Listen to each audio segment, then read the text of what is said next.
सभी स्नेही जनों एवं सुधी साधकों को सादर वंदे। जय श्री कृष्ण। श्रीमद् भगवत गीता अध्याय 6 आत्म संयम योग, जिसे ध्यान योग भी कहा जाता है, और आज का श्लोक है श्लोक संख्या 39। आइए इसका पठन वाचन करें और फिर इसके सरल सार और भाव को जानने का समझने का प्रयास करते हैं।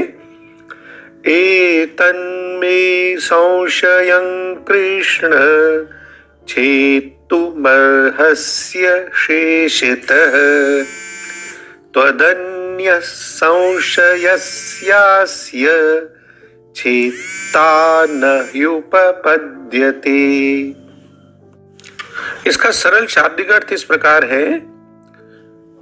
अर्जुन भगवान से कहते हैं कि हे श्री कृष्ण, मेरे इस संशय को संपूर्ण रूप से छेदन करने के लिए आप ही योग्य हैं, क्योंकि आपके सिवा दूसरा इस संशय का छेदन करने वाला मिलना संभव नहीं है। Krishna, only you are capable to remove this doubt of mine completely, for none other than you can dispel this doubt।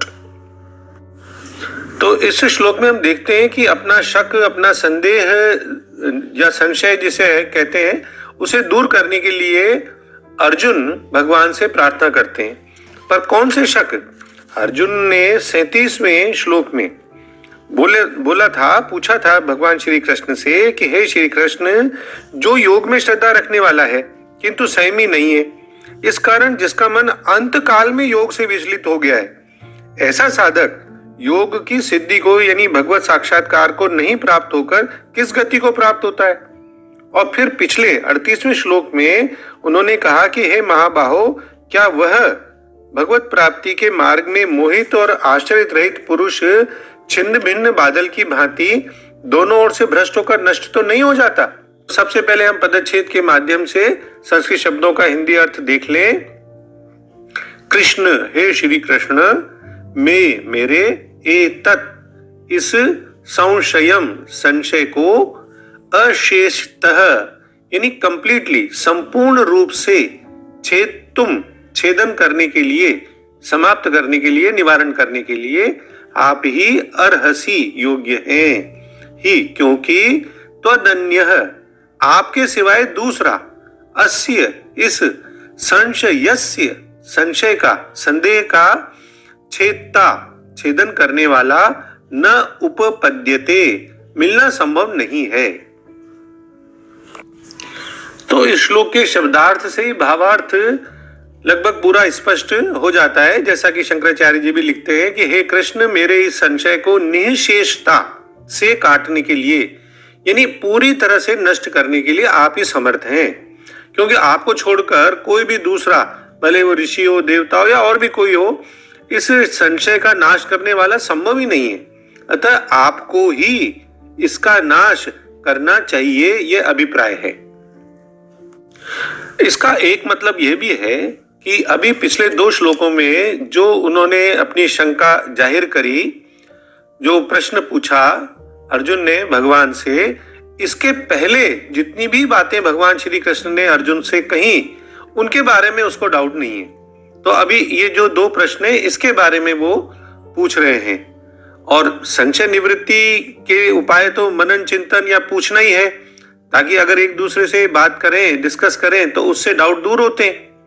तो अगले फिर 5 श्लोकों में भगवान उन योगियों की गति को बताते हैं जिनकी साधना किसी भी कारण से, भय मृत्यु के कारण हो, अपूर्ण रह जाती है, या मन की जो एक्सट्रोवर्टेड नेचर है उसके कारण वे योग से पतित हो जाते हैं। तो इनके बारे में भगवान आगे अभी बताने वाले हैं।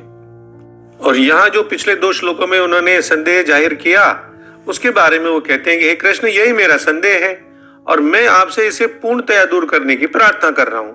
आपके अतिरिक्त अन्य कोई ऐसा है ही नहीं जो इस संदेह को दूर कर सके, नष्ट कर सके। यानी हम ये समझ सकते हैं कि अब अर्जुन असफल योगियों के भविष्य के विषय में जानना चाहता है और उन समस्त संदेहों का पूरा उत्तर पाने के लिए भगवान कृष्ण का ही निर्णय अंतिम और पूर्ण है। क्यों? क्योंकि वे तो भूत, वर्तमान तथा भविष्य के ज्ञाता हैं, सर्वज्ञ हैं।